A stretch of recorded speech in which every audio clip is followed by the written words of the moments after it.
Bonsoir à toutes et bonsoir à tous. Bienvenue au deuxième mardi de la SFA, donc au deuxième webinaire qui est organisé, que nous organisons. Pour ceux qui ne connaissent pas, la Société française d'audiologie est une société qui réunit des otorhinos, des audioprothésistes, des orthophonistes, des chercheurs, des acousticiens, donc toutes les professions qui sont impliquées dans le monde de l'audiologie. Cette société donc, a pour vocation de promouvoir l'audiologie, de porter l'audiologie à travers différents moyens qui sont des groupes de travail. Il y a des groupes de travail sur différentes thématiques, par exemple actuellement sur la téléaudiologie, sur le compte rendu, sur l'audiométrie, voilà, sur différents sujets. Il y a également des colloques et des congrès. Je voulais dire un petit mot sur le congrès. Voilà, je pense que vous voyez mon écran. Le prochain congrès de la Société française d'audiologie qui aura lieu à Montpellier-la-Grande-Motte le 15 et 16 octobre 2021. Et donc, dont la thématique est l'impact des innovations et des récentes découvertes sur les pratiques professionnelles. Voilà, donc je vous invite à aller voir le programme qui va réunir un certain nombre d'intervenants de différents horizons, de différents pays européens. Voilà, donc vous pouvez, grâce au QR code, aller directement sur le programme du congrès. Autre information, la Société française d'audiologie organise un concours qui est ouvert aux différentes disciplines, audioprothésistes, orthophonistes, médecins ORL, chercheurs, avec 4 prix de 500 €. Donc, c'est un concours qui est ouvert aux étudiants ayant soutenu leur mémoire ou leur thèse pendant l'année universitaire 2020-2021. Donc, le poster doit être envoyé, vous voyez, avant le mois de septembre, avec une adresse. Vous trouvez toutes ces informations, bien entendu, sur le site de la SFA. Voilà, donc je vous souhaite un bon webinaire. Je vais laisser la parole à David Bacos. Et puis, je vous dis à tout à l'heure.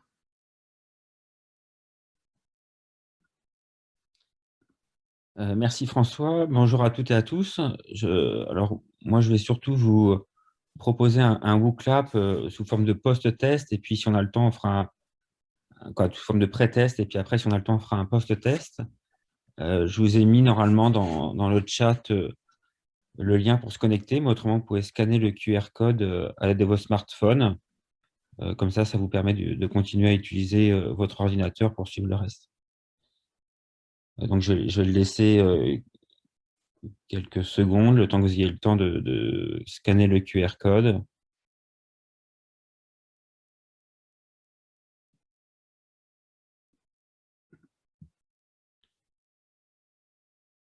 Il suffit de prendre avec le mode photo et de scanner ce QR code.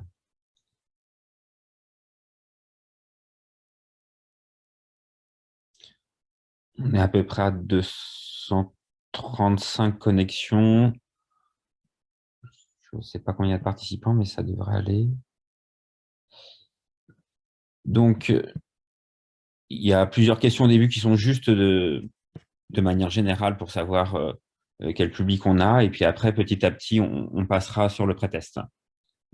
Donc, n'hésitez pas à aller vite sur les premières questions.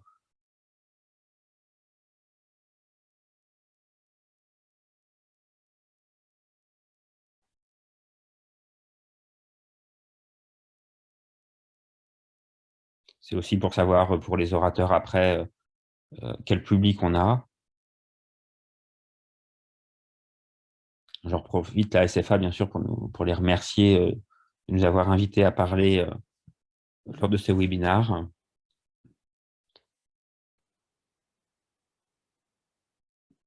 Bon, il y en a une centaine qui ne veulent pas répondre. Alors, en grande majorité, c'est des étudiants des écoles de bioprothésistes. Et puis, il y a quelques internes et des ORL. Alors, la deuxième question, donc, c'est concernant le masking, pour savoir si vous connaissez en gros les indications.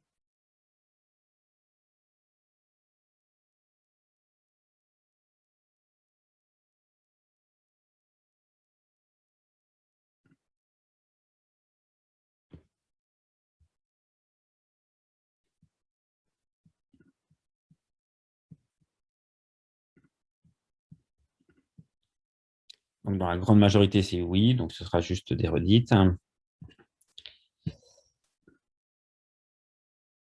Donc ça, c'est pour savoir votre confiance dans le masking que vous réalisez.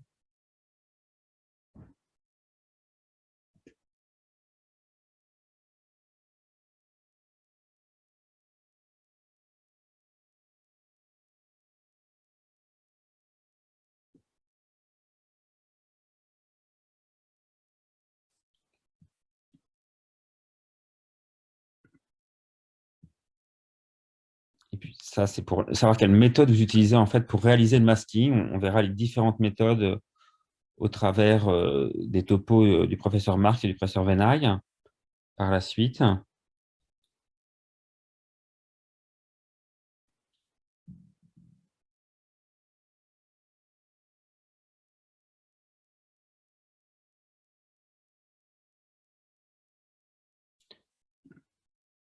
Alors, je montre quand même les résultats pour que le professeur Marx et le professeur Venaille puissent voir ce que vous utilisez principalement, donc qui sont a priori les formules mathématiques et une partie non négligeable, un 15%, utilise bien sûr d'autres méthodes. Alors après, on va passer vraiment au pré-test pour savoir ce que vous utilisez pour effectuer un masquage en tonal.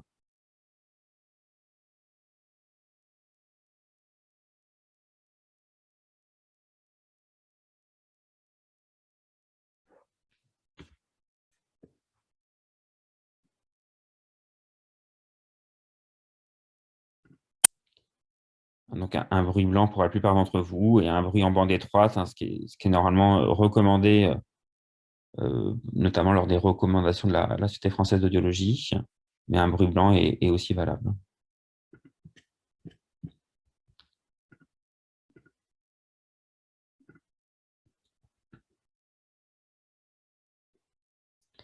Donc ça, c'est pour savoir si vous connaissez les sigles qui doivent être utilisés sur une audiométrie.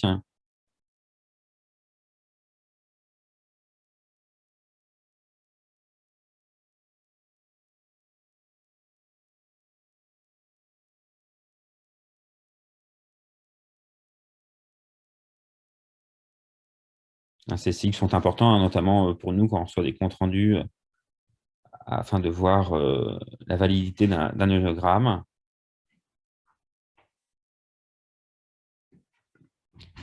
Bon, vous êtes la majorité à avoir bien répondu, hein. C'était bien sûr le sigle qui est en haut à gauche. Il y a quelques erreurs, ça va être les internes de tour, je pense. Donc là, en cas de différence de plus de 40 à 45 décibels entre la conduction aérienne de l'oreille testée et la conduction osseuse de l'oreille non testée, est-ce qu'il faut faire un masquage en conduction aérienne?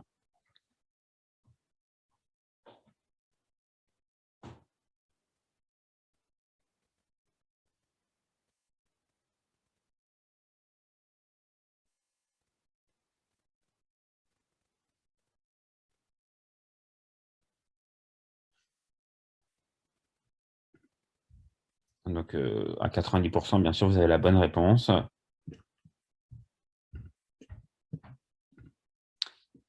Alors, vous avez, donc, concernant cette audiométrie, pour mesurer un point à gauche à 25 décibels à 2000 Hz en conduction osseuse, l'intensité minimale, IMIN, pour laquelle le masquage est efficace, avec donc un delta d'assourdissement qui est considéré à 15 décibels et une valeur du masque qui est à 60. Je vous mets l'audiométrie en grand. Quelle va être l'IMIN? Normalement, quand je vous mets en grand, moi, l'audiométrie, pour que vous puissiez répondre. Et je vais juste cacher les réponses, pardon.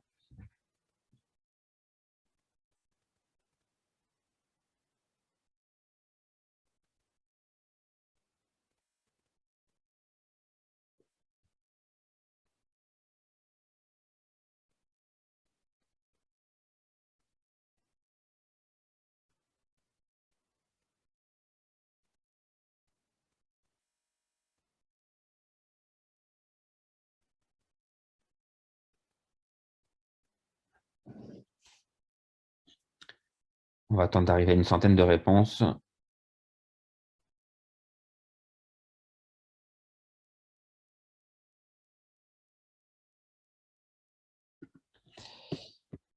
Donc, la bonne réponse était 40 décibels, en effet, comme la majorité l'a dit.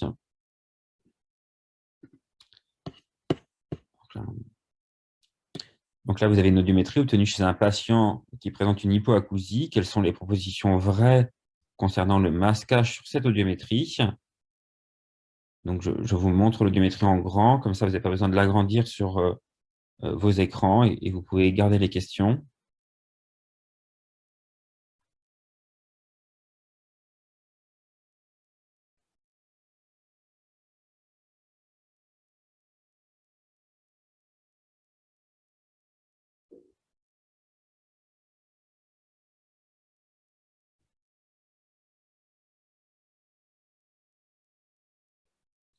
Pareil, on va essayer d'attendre une centaine de réponses. Il me semble que c'est la dernière question avant de laisser la parole au professeur Marx.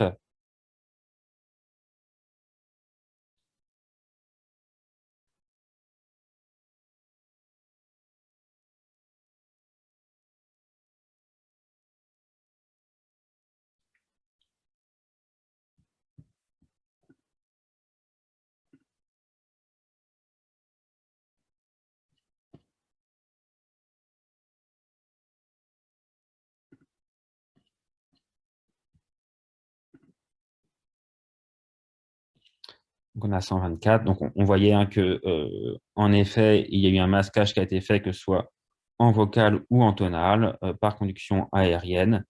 Et on a donc masqué. Je vais passer la parole au professeur Marx. Et puis après, on fera un post-test, si on a le temps, où il y aura uniquement 3 à 4 questions en fonction du temps qui nous reste. Mathieu, je te laisse la parole.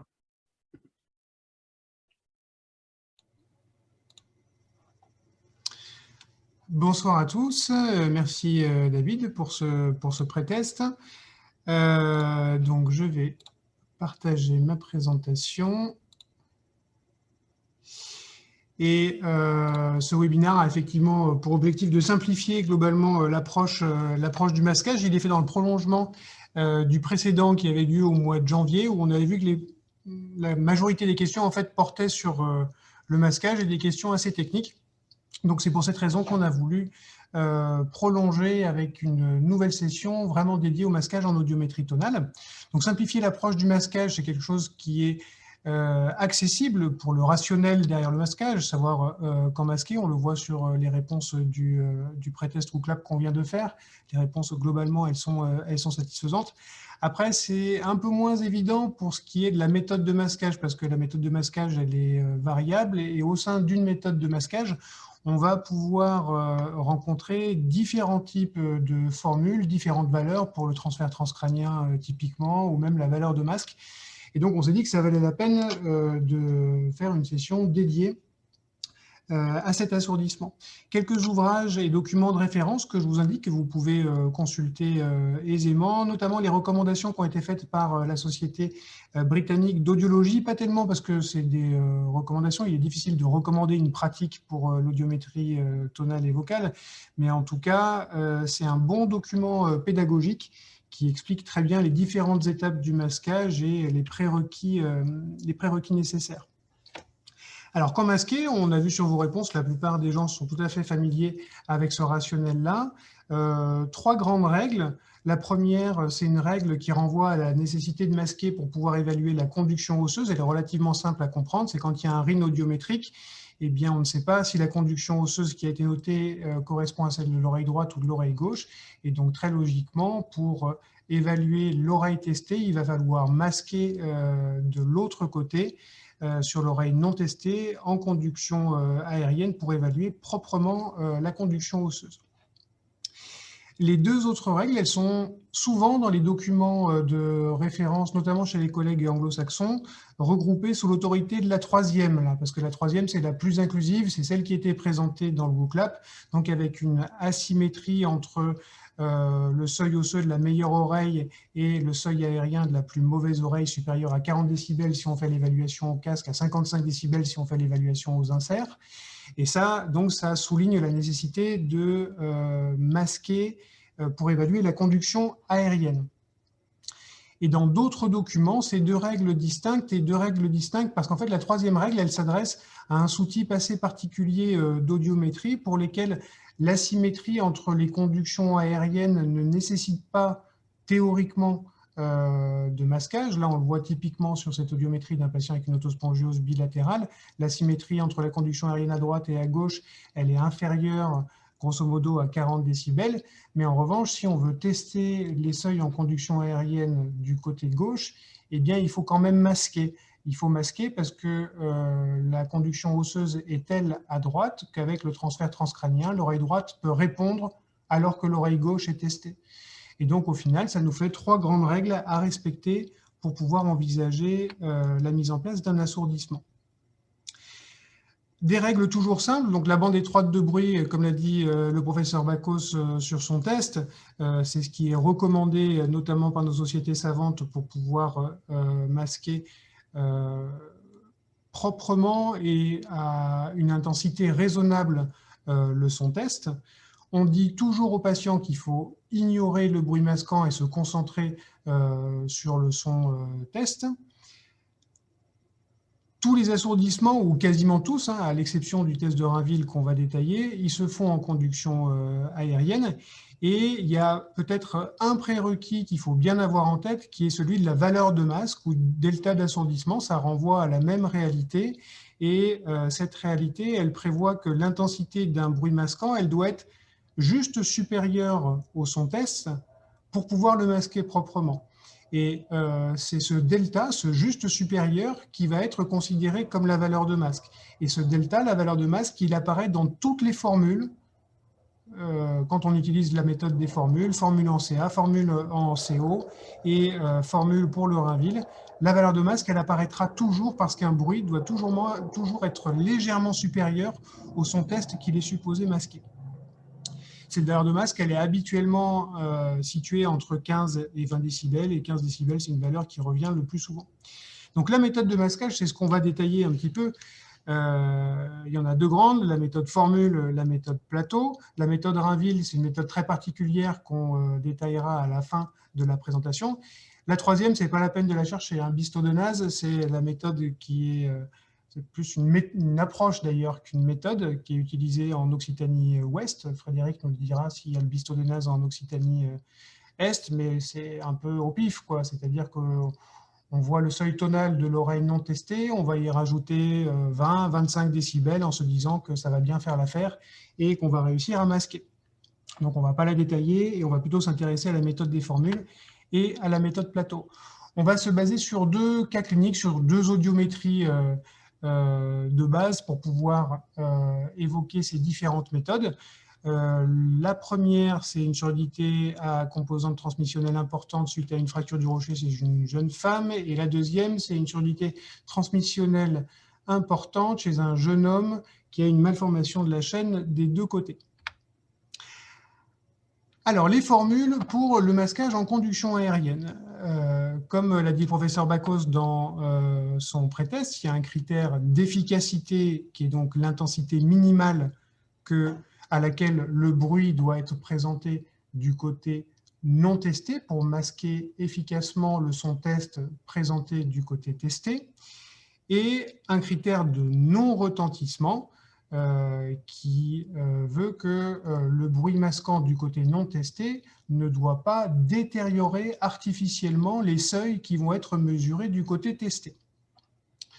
Donc, pour que un bruit masquant soit au minimum efficace, il faut qu'il soit supérieur à l'intensité telle qu'elle est présente du côté non testé. Donc cette intensité, c'est l'intensité du son test amputé du transfert transcrânien de 50 décibels, donc l'intensité du son test moins 50 décibels, plus la valeur de masque dont on a dit qu'elle était toujours nécessaire pour masquer un son test, les 15 décibels complémentaires pour pouvoir le masquer correctement. Et enfin, il faut non seulement que l'intensité soit suffisante pour être présente du côté non testé, mais qu'elle soit perçue par l'oreille non testée. Et pour qu'elle soit perçue par l'oreille non testée, on y rajoute le RIN audiométrique de l'oreille non testée. Pour éviter qu'un masquage soit retentissant, donc que l'intensité du bruit masquant déborde du côté non testé vers le côté testé, cette formule prévoit toujours la valeur de masque à laquelle on ajoute la valeur du transfert transcrânien de 50 décibels et le seuil en conduction osseuse de l'oreille testée pour qu'encore une fois, ce bruit masquant puisse être perçu. Entre ces deux valeurs, critères d'efficacité et critères de non-retentissement, l'assourdissement il va être progressif, mais seules deux mesures avec des seuils reproductibles sont suffisantes. C'est-à-dire que si vous faites une mesure à 30 décibels qui vous donne un seuil X que vous retrouvez pour une augmentation du bruit masquant à 40 décibels, c'est bon, vous avez votre seuil de manière fiable.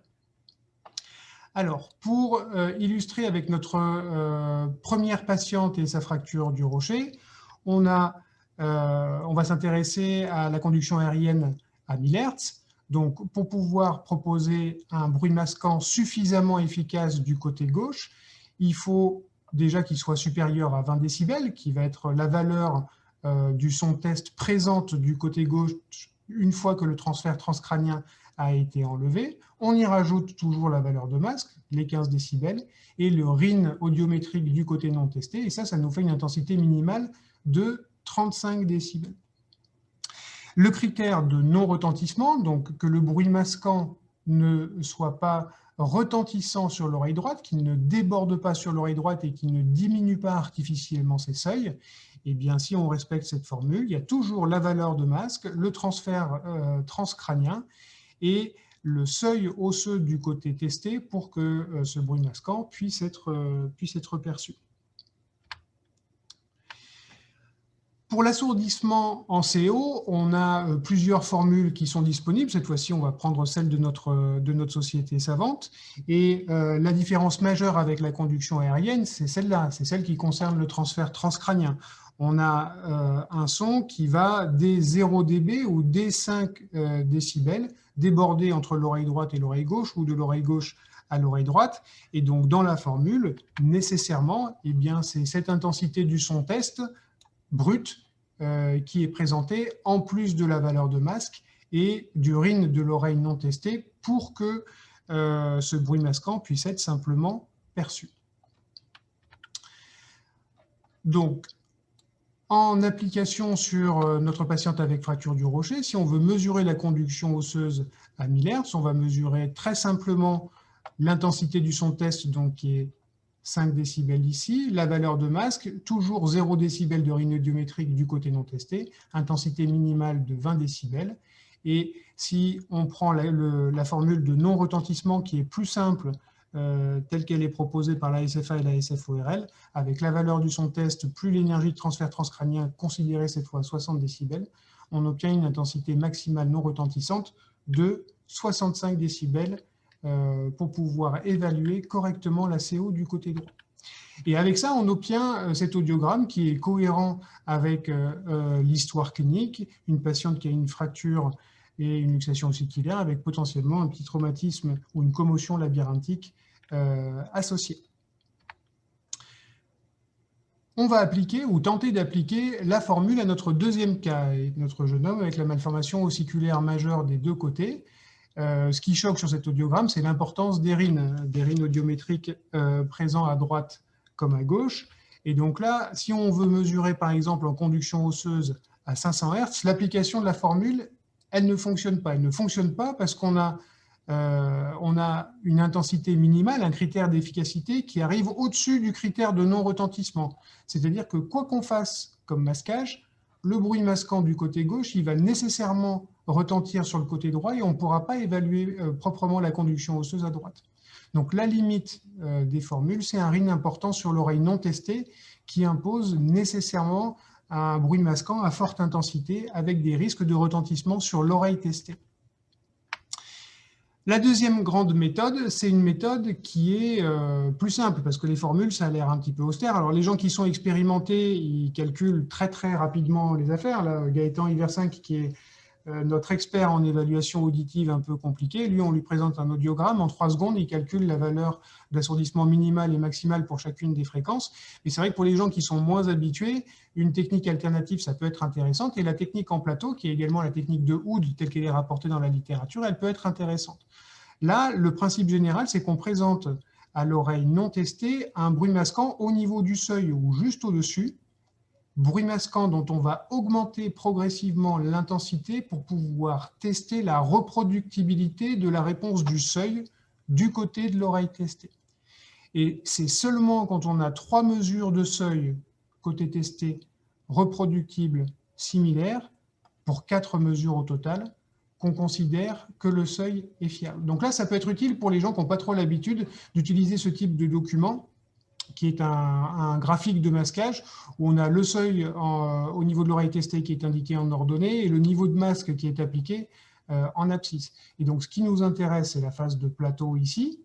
Et avant la phase de plateau, eh bien, il y a cette pente ascendante pendant laquelle l'oreille non testée répond encore au son test avant d'avoir un masquage efficace et donc une réponse en plateau et un seuil considéré comme fiable.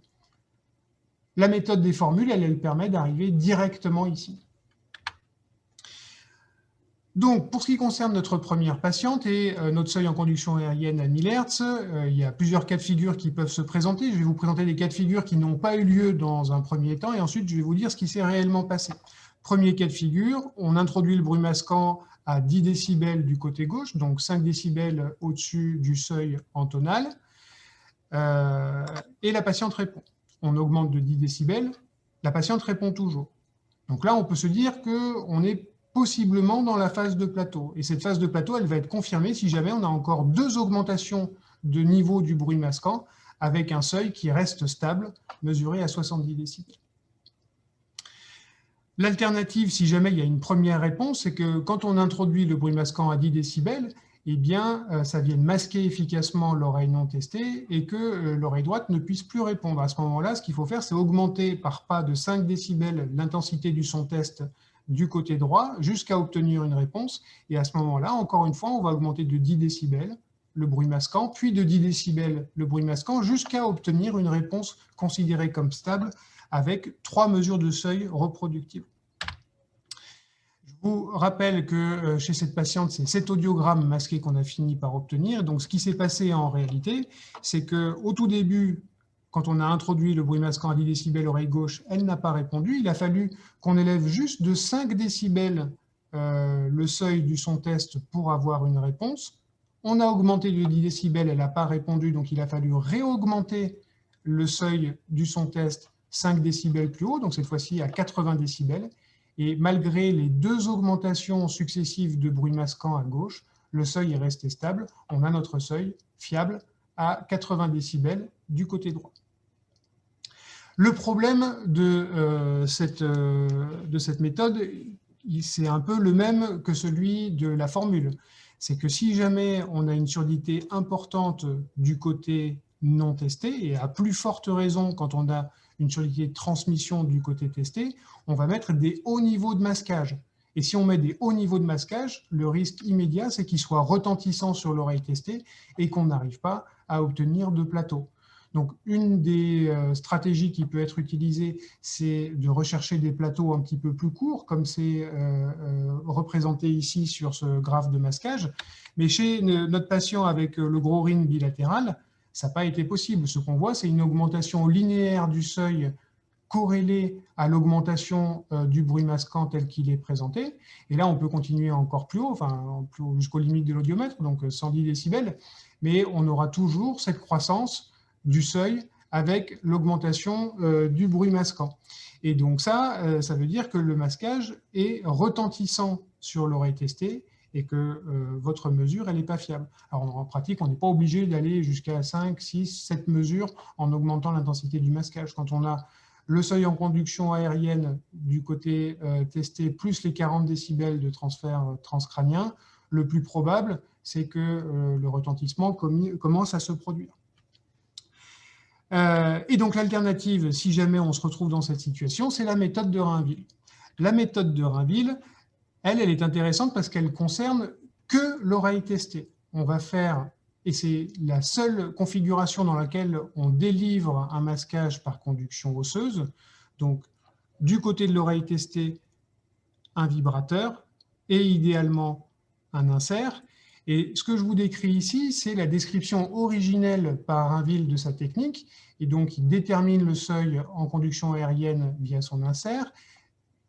Par l'insert, il délivre un bruit masquant jusqu'à pouvoir déterminer l'intensité suffisante pour masquer le seuil. Donc ça correspond tout à fait à ce qu'on a décrit en début de présentation, à la valeur de masque, qui est égale à 15 décibels. Et une fois qu'il a obtenu le masquage du seuil en conduction aérienne, il bascule le bruit masquant sur le vibrateur en faisant varier le niveau de bruit masquant sur le vibrateur jusqu'à obtenir le bruit masquant par voie osseuse. Et ce bruit masquant par voie osseuse moins la valeur de masque, c'est en théorie le seuil osseux absolu. Et ça, c'est très utile pour pouvoir évaluer les RIN bilatéraux, avoir une évaluation plus claire du niveau de conduction osseuse. Donc, en conclusion, et avant de passer la parole à Frédéric Venaille, ce qu'il faut retenir, c'est que le masquage est impératif quand il y a une asymétrie entre les deux oreilles de plus de 40 décibels et s'il y a un RIN audiométrique de plus de 10 décibels sur l'oreille testée.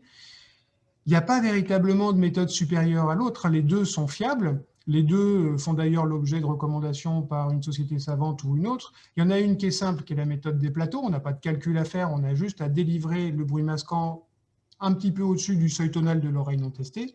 Et l'autre qui est plus rapide, la méthode des formules, parce que la méthode des formules, elle permet d'arriver directement au niveau du plateau.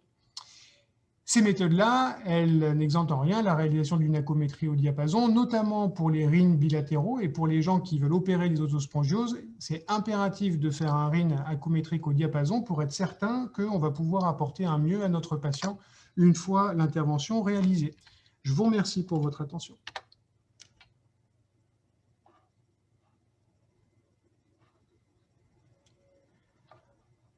Alors, est-ce qu'il y a des questions? Ce PowerPoint sera-t-il disponible? Il y avait deux questions. Alors, bon, tu avais déjà répondu, c'est le rôle du Weber.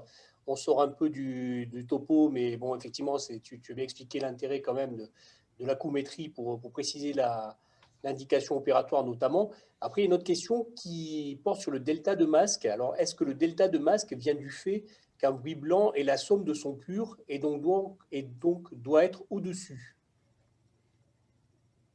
La réponse à apporter, c'est quelque chose dans ce goût-là. Alors, le bruit, ce n'est pas réellement un bruit blanc qui est appliqué, vu que c'est un bruit de bande étroite. Mais ce delta d'assourdissement, il est présent, quel que soit… C'est plus en rapport avec le fait que ce soit un son pur à comparer avec une bande de fréquence. Et ça, nécessairement, ça nécessite une énergie supérieure pour pouvoir le masquer. Après, il y a une autre question, mais qui n'est pas spécifique pour toi, mais je rappelle juste qu'effectivement, le diaporama et toute la présentation est enregistrée, sera accessible après sur le site de la SFA. Donc, n'hésitez pas à aller regarder après le site pour avoir en offline toute la présentation. Alors, il y a d'autres questions qui arrivent. Alors, que recommandez-vous comme niveau de bruit en vocal? Voilà. Sur tout ça, enfin, c'est en gros le masquage en vocal. Là, on n'en a pas trop parlé, mais est-ce que tu refais une recommandation particulière? Non, pas de recommandation particulière. C'est un peu le même esprit, c'est-à-dire qu'il y a deux grandes méthodes, la méthode plateau et la méthode formule, qui peuvent être appliquées en fonction de l'expérience et en fonction du type de surdité, sachant qu'on va être confronté au même problème si jamais on a affaire à des surdités qui commencent à être modérées et à plus forte raison des surdités de transmission.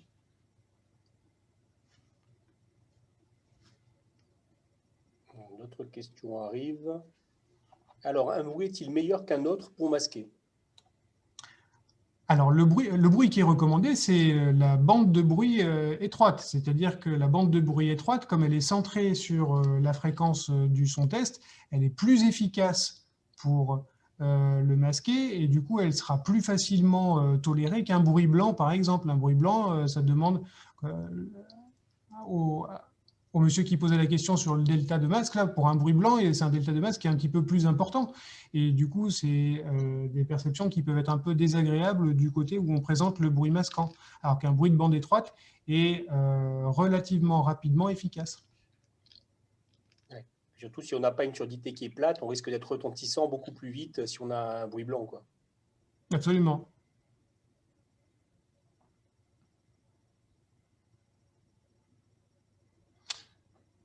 Alors, sur le chat, est-ce qu'il y a d'autres questions? N'hésitez pas.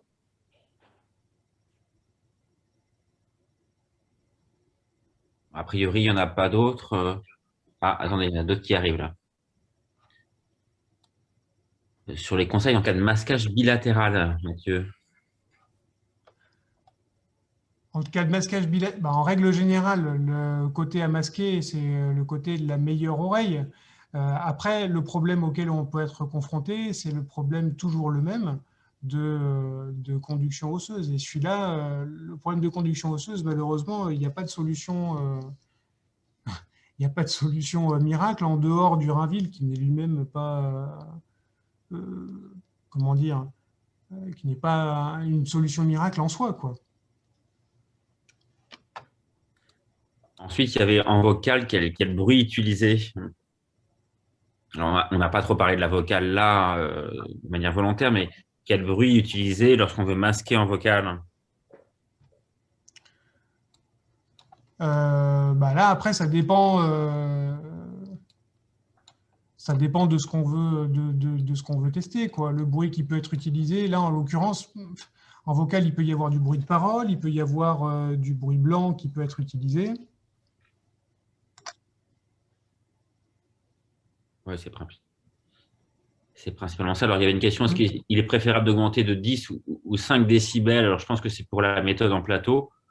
Ça dépend des recommandations, mais en effet, dans les recommandations anglo-saxonnes, ils recommandent de 5 dB en 5 dB.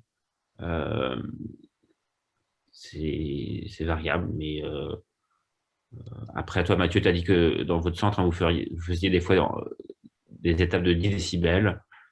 10 décibels, ça permet d'arriver plus facilement au plateau. Voilà, Après, ouais. le problème, c'est que quand on n'arrive pas à identifier le plateau, effectivement, là, le retour à des pas de 5 décibels, ça peut être intéressant. Est-ce qu'il y a une position idéale pour le vibrateur? La position idéale pour le vibrateur, c'est une position qui est posée sur la mastoïde, mais en tout cas qui ne doit pas toucher ni les cheveux ni le pavillon de l'oreille, parce que là, ça peut modifier les seuils. Ouais, exactement, c'est le principal, en effet. Bon, bah, super, Mathieu. On va pouvoir passer à la présentation de Frédéric.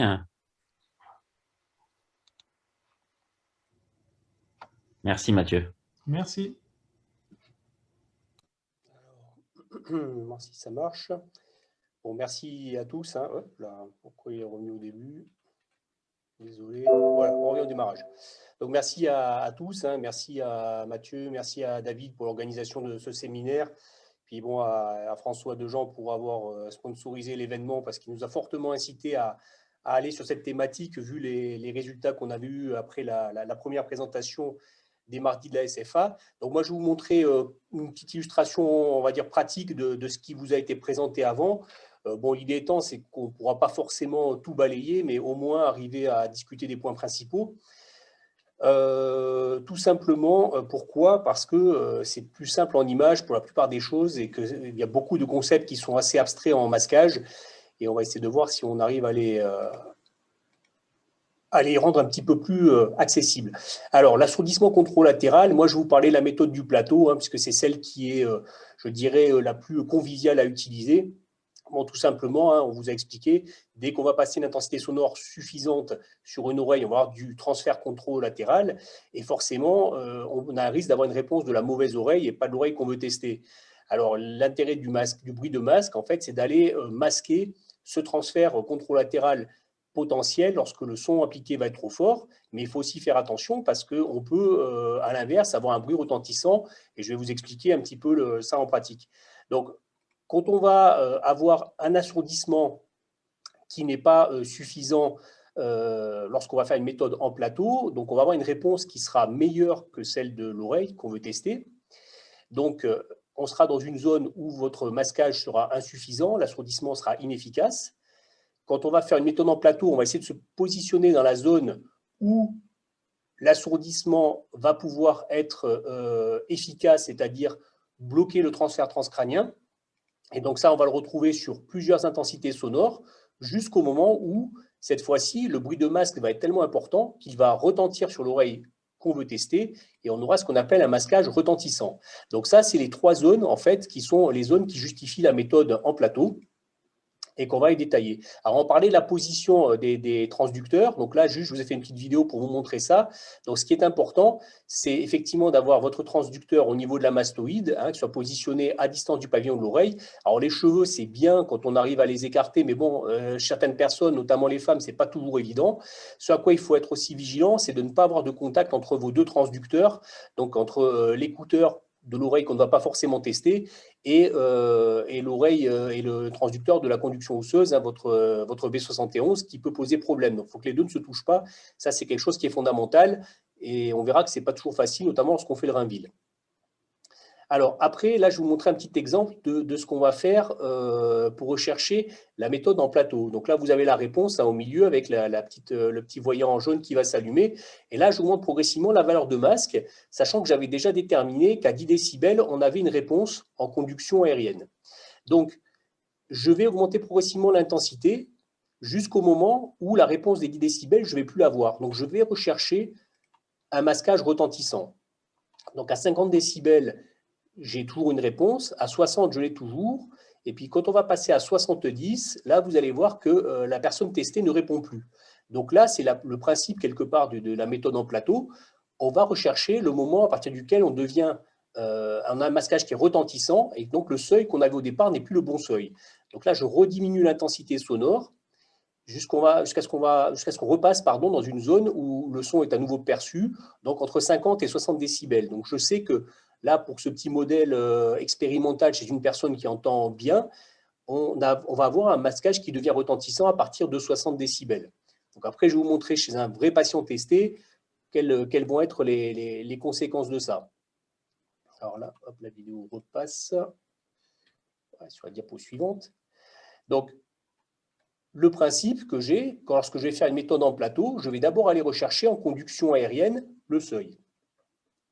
Donc voilà, là par exemple, j'avais mon seuil que je retrouvais à 10 décibels. Donc maintenant, ce que je vais faire, c'est que je vais appliquer un bruit de masque. Bon, à une intensité qu'on peut définir de manière à peu près arbitraire. Là, j'avais fait 20 décibels pour le démarrage. Et je regarde si j'ai toujours mon seuil à 10 décibels. Le seuil à 10 décibels, je ne l'ai plus. Par contre, cette fois-ci, mon seuil, il apparaît à 20 décibels. Donc, il a fallu que j'augmente mon intensité sonore de 10 décibels par rapport à ce que j'avais au départ pour voir apparaître le signal sonore. Donc, probablement, ce que j'avais à 10 décibels, au début, ce n'était pas bon.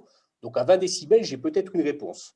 Donc, je vais continuer à augmenter mon intensité de masque à 30 décibels et on va voir si j'ai toujours ma réponse à 20.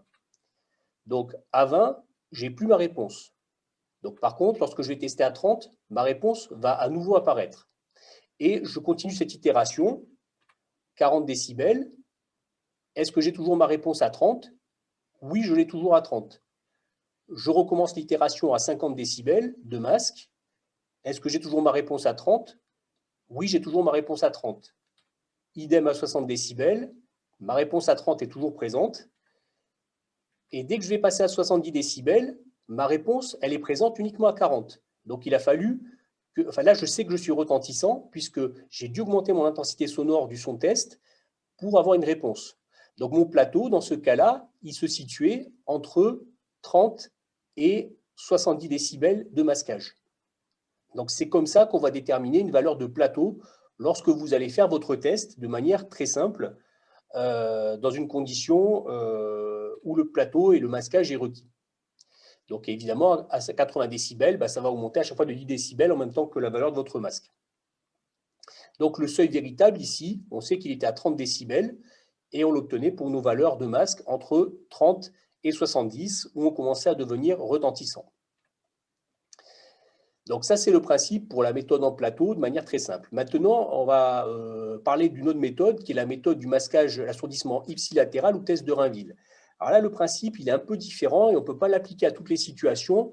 On l'applique généralement au cas où on a des surdités mixtes bilatérales et relativement symétriques. Parce que sinon, comme on va assourdir la même oreille que celle qu'on va tester, là, on a aussi des risques de transfert transcrânien qui ne sont pas négligeables. Alors, comment ça se passe en pratique? Donc, quand vous envoyez un son test, on va utiliser en même temps un autre son en conduction osseuse et on va masquer le son en conduction osseuse par le son en conduction aérienne. Alors, on va trouver le niveau à partir duquel le son est perçu en conduction aérienne, et puis on va augmenter progressivement le son en conduction osseuse jusqu'au moment où le son en conduction osseuse va être perceptible. Et donc, à partir du moment où le son en conduction osseuse va devenir perceptible, ben, on sait qu'on va se retrouver sur la conduction osseuse véritable sur cette oreille avec un delta dont on va devoir calculer la valeur au départ. Pourquoi? Parce qu'à partir du moment où le son en conduction osseuse va devenir suffisamment important, il va masquer le son en conduction aérienne et on saura que notre valeur de conduction osseuse est bien la bonne. Alors, la première étape, l'étape fondamentale, c'est de connaître déjà ces valeurs de masque, le VM ou la valeur de delta en Rainville, elle est fondamentale. Alors là, la difficulté, c'est qu'on doit positionner les deux transducteurs très proches pour que ça marche, avoir à la fois votre l'oscillograteur en arrière et puis après l'écouteur pour la conduction aérienne, ils vont être très proches, donc il faut faire très attention à ce que les deux ne se touchent pas, sinon ça va fausser vos tests. Et la première étape, c'est de faire chez une personne qui est soit normo-entendante, soit qui ne présente pas de surdité de transmission, le calcul pour chaque fréquence de votre valeur du delta. Et ça dépend de votre audiomètre et de votre casque. Donc, c'est une mesure qu'il faut vraiment connaître pour un audiomètre donné dans une condition donnée. Donc, c'est une étape un peu d'autocalibration, entre guillemets. Donc, comment on va faire? On va d'abord rechercher de la même méthode que le Rainville, le seuil en conduction aérienne. Donc là, c'est le cas, c'est ce que j'ai fait au niveau de l'oreille droite. Et ensuite, je vais le passer à la même valeur, en valeur de masque, sur l'oreille contralatérale en conduction aérienne. Je passe en conduction osseuse et je vais chercher le moment à partir duquel le son en conduction osseuse va venir masquer celui en conduction aérienne et il va être perçu. Donc là, j'avais une valeur de masque, j'ai du mal à lire, mais de l'ordre de 15 décibels, pardon. Et puis là, ma valeur de conduction osseuse, vous voyez qu'à 10 décibels, c'est déjà perçu. À 5, c'est perçu. À 0 dB, ça va être perçu normalement, et ça ne sera pas en dessous. Donc je sais qu'à la fin, un vrai patient que je vais vouloir tester avec mon test de Rainville, il faudra que je lui applique un facteur correctif de 15 décibels pour avoir la valeur réelle du seuil en conduction osseuse. Donc ça, c'est une étape préalable qu'il faut faire pour chaque fréquence avant de faire un test de Rainville. Bon, après, on n'est pas obligé de le faire pour tout test de Rainville, mais il faut généralement vérifier ces valeurs-là tous les mois ou tous les 2 mois pour être sûr que l'installation donne bien des bons résultats. Cette valeur de 15 décibels, vous allez voir, je vais m'en servir après pour un vrai test chez un patient.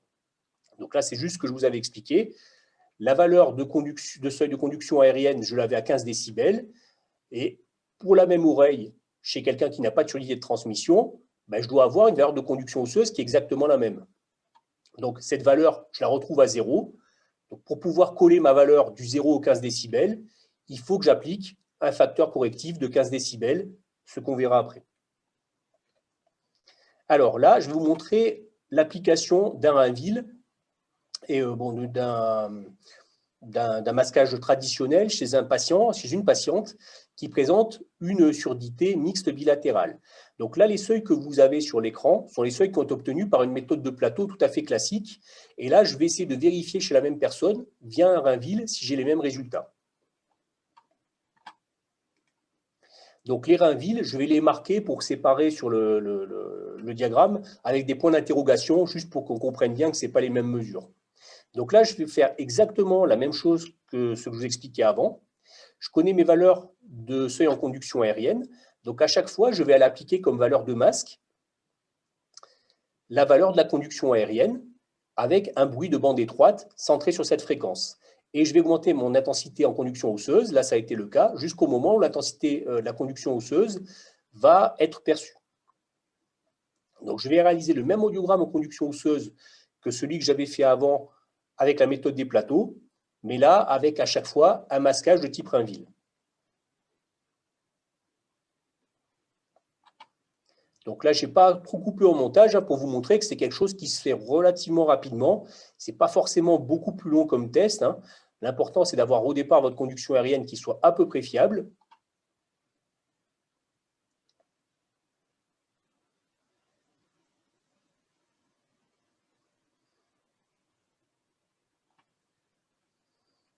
Donc là, je répète la procédure sur chaque fréquence. Alors, sachant qu'après, votre valeur, le delta recherché pour chaque fréquence n'est pas le même. Donc, au début, quand vous faites votre sorte de calibration de votre test de Rainville, il faut bien rechercher fréquence par fréquence le delta qu'il faudra appliquer après.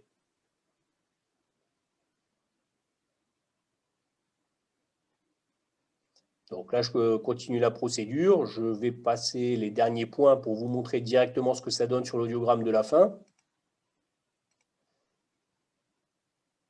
Donc, à la fin, j'ai cet audiogramme-là. Et là, vous voyez sur le même diagramme les valeurs que j'avais. Donc, les crochets, c'est évidemment la conduction osseuse masquée par une méthode en plateau classique. Et les points d'interrogation, c'est votre valeur obtenue avec le Rainville. Donc, vous voyez bien qu'entre, par exemple, la valeur de 1000 Hz, où j'avais calculé tout à l'heure un delta de 15 décibels, ben là, mon delta, bon, je ne suis pas tout à fait à 15, je suis à 10, mais je suis exactement dans la fourchette de ce que j'attends. Donc, à chaque fois, sur ces valeurs de Rainville, vous appliquez votre correctif de ce que vous aviez calculé avant. Donc là, j'étais à 50 décibels, donc je me retrouve entre 60 et 65 décibels d'après mon calcul. Et vous voyez que là, mes points de Rainville, ils collent relativement bien avec ce que j'avais avec la méthode en plateau.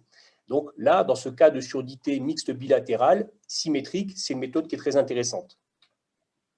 Voilà, donc c'est ce que j'avais à vous expliquer un petit peu pour imager ce que vous a expliqué le docteur Marx à l'instant. Et puis, si vous avez des questions, n'hésitez pas.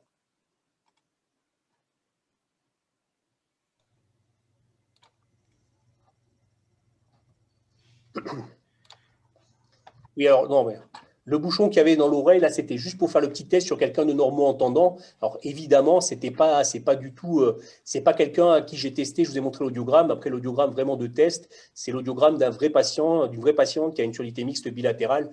Là, c'était juste à des fins, je dirais, pédagogiques. Mais c'est évidemment pas quelque chose qu'on fait chez les patients qu'on teste. On ne va pas leur boucher l'oreille avec un bouchon. Là, c'était pour créer une fausse surdité de transmission, pour essayer de vous l'illustrer, mais chez un normand-entendant, ce n'était pas quelque chose de très, très pertinent. Donc, j'ai repris un vrai patient pour vous donner des vraies courbes fiables de ce que vous pouvez avoir dans la vraie vie. Bien, merci Frédéric, c'est une belle présentation. J'avais une question concernant ton utilisation du Rainville. Savoir si éventuellement tu étais amené à le compléter par des explorations objectives ou si la confiance que tu lui accordais était telle que tu pouvais baser des décisions dessus. Alors, le Rainville, je dirais, c'est un test qui peut se faire seul, mais qu'on peut faire aussi en complément d'une méthode par plateau, ce que j'avais fait là. C'est aussi un test de confirmation d'une méthode classique pour laquelle on n'est pas totalement sûr. Si on a une bonne concordance entre les différents tests, je pense que là, on peut s'y fier. C'est quelque chose sur lequel on peut partir de manière assez robuste. Si on a des discordances entre les tests, c'est que les tests objectifs ont quand même un intérêt qui n'est pas négligeable. Alors, combien faut-il d'oreilles pour calculer le delta de façon fiable? En fait, bon, à la limite, il suffit d'une seule oreille, mais dont on est sûr des résultats et de répéter plusieurs fois la mesure si nécessaire. Sachant que, bon, généralement, c'est fiable à 5 décibels près. On n'est pas au décibel près quand on va avoir la mesure de votre masque de Rainville. Mais bon, on va dire que globalement, on n'a pas besoin de tester énormément de sujets avant. Mais par contre, il faut être sûr que ce soit des sujets qui n'ont pas de surdité de transmission. Après, il peut y avoir une presbyacousie, ça ne pose pas de problème, mais il ne faut pas qu'ils aient de transmission parce que forcément, ça va vous fausser vos valeurs de masque. Et donc, toi, tu penses qu'en fait, appliquer une valeur de masque systématique autour de 15 décibels, ce qui est assez régulièrement retrouvé, c'est pas assez précis, quoi. Il faut… Là, sur l'audiogramme, qui est un vrai audiogramme d'une patiente, on voit qu'en fonction des fréquences, on n'a pas tout à fait la même valeur de masque. Alors, c'est vrai que même, d'une manière générale, même si on veut raisonner en termes d'acoustique, en fonction de la taille du crâne, en fonction de la position du pavillon de l'oreille, en théorie, cette fonction de transfert, elle est propre à chaque individu. Là, ce qu'on fait, c'est qu'on va extrapoler une fonction de transfert, je dirais, générique, sur un individu en particulier. Donc, c'est forcément faux, mais on va dire que, bon, c'est faux à 5 décibels près, donc on n'est pas non plus dans des gammes de précision qui sont très, très pénalisantes. Hein. Mais oui, c'est une fonction de transfert qui est propre à chaque crâne, donc de toute manière, elle est forcément fausse à la fin pour un individu. Alors après, les limites d'intensité pour le vibrateur, les limites, elles dépendent de la fréquence que vous allez tester. Le vibrateur est relativement très limité sur les basses fréquences, hein, sur le 250, le 500. De mémoire, le 250, on doit monter à 45 dB maxi. À 500, je pense qu'on doit être à 60 grand max, enfin de mémoire. Après, quand on va passer sur des fréquences un peu plus élevées, là, on peut atteindre facilement, là, je risque de dire des bêtises, mais les 80 décibels, je pense qu'on les atteint. Là, de mémoire, je n'ai pas les chiffres, mais bon, il faut savoir que la limite, elle est surtout pour les basses fréquences.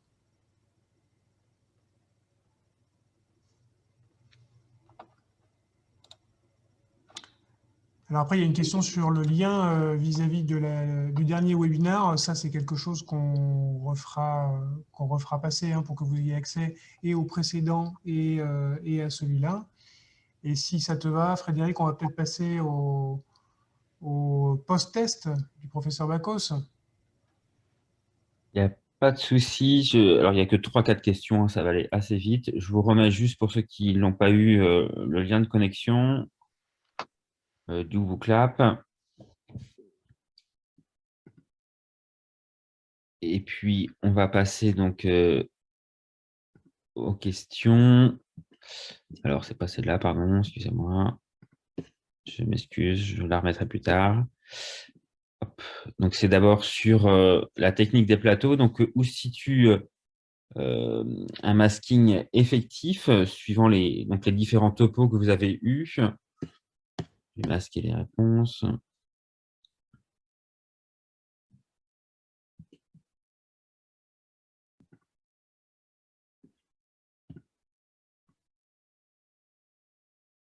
Je vais attendre qu'on arrive à une centaine de réponses et puis après, j'afficherai les résultats parce qu'il est 20 heures passées.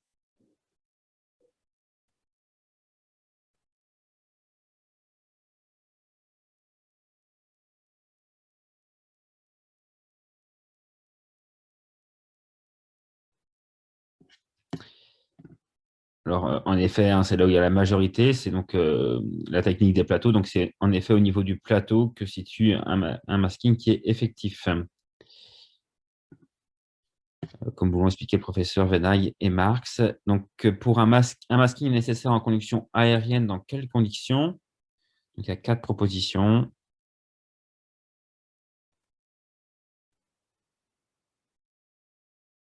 En dehors, bien sûr, de la condition du Rainville, hein, dont on vous a parlé aussi.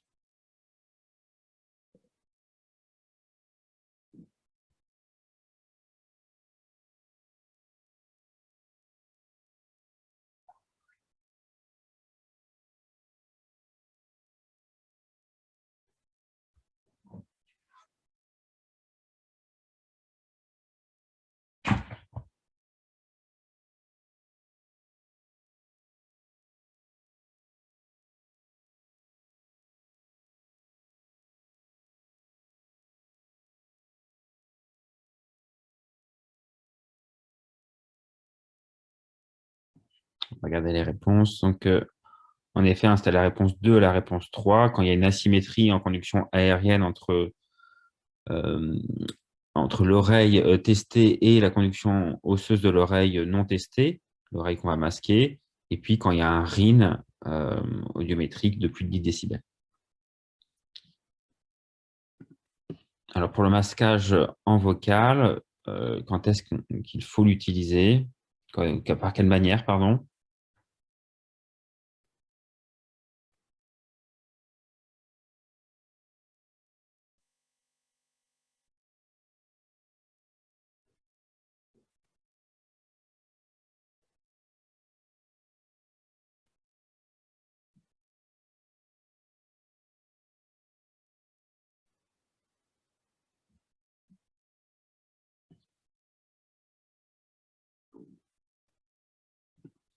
Donc, en effet, c'est quand la conduction aérienne en conduction aérienne avec le bruit au niveau de l'oreille non testée, quand il y a une asymétrie auditive de plus de 40 décibels avec un speech noise donc au-dessus de 1000 Hz sur la fréquence conversationnelle.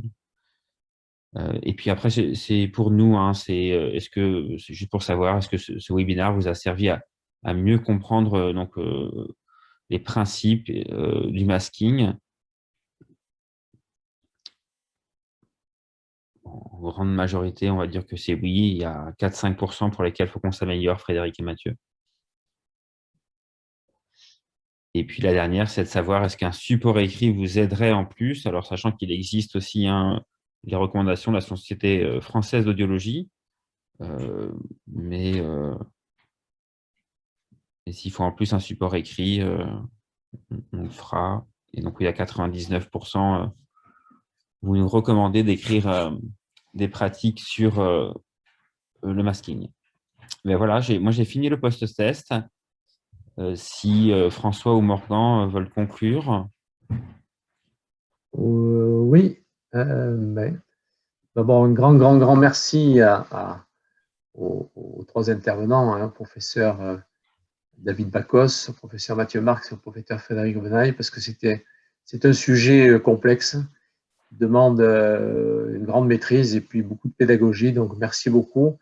Effectivement, c'était un prolongement du premier webinaire qui a eu lieu en janvier, parce qu'on s'était rendu compte qu'il y avait beaucoup de questions, effectivement.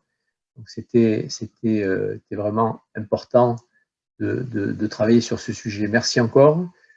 Je vais, avant de se quitter, donner deux informations. Si je peux partager mon écran.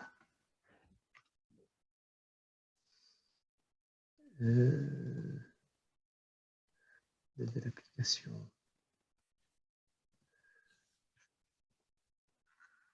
Voilà. Est-ce que vous voyez mon écran?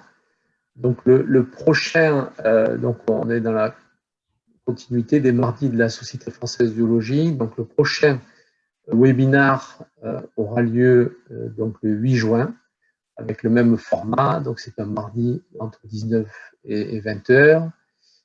Il traitera des pièges de l'audiométrie de l'enfant. Il sera dispensé par Nathalie London, Pascal Arion et Isabelle Rouillon, qui sont donc des spécialistes reconnus dans le domaine de la pédiatrie. Autre information, c'est que les activités de la Société française d'audiologie sont visibles sur Facebook. Vous pouvez suivre donc les activités sur Facebook et LinkedIn. Vous voyez qu'il y a pas mal de choses qui ont lieu, webinaires, etc. Je vous rappelle, le congrès, la SFA organise un congrès tous les 2 ans. Donc, le congrès aura lieu cette année, le 15 et 16 octobre, à Montpellier, au Palais des Congrès de la Grande Motte. Si la pandémie nous laisse tranquille pour le réaliser, il y a un très beau programme qui a été mis au point depuis plusieurs mois. Et enfin, pour ceux qui sont intéressés pour être membres de la Société française d'audiologie, eh bien, vous pouvez trouver des informations sur le site. C'est relativement simple. Il faut être parrainé par 2 personnes et envoyer un courrier sur l'adresse mail qui est indiquée sur le site. Voilà, merci en tout cas à toutes et à tous d'avoir assisté à ce webinaire et merci encore aux intervenants. Merci aussi à Morgan Potier qui a largement contribué à la réussite à l'organisation et à Manon Palou de la société ANT. Bonne soirée et à très bientôt.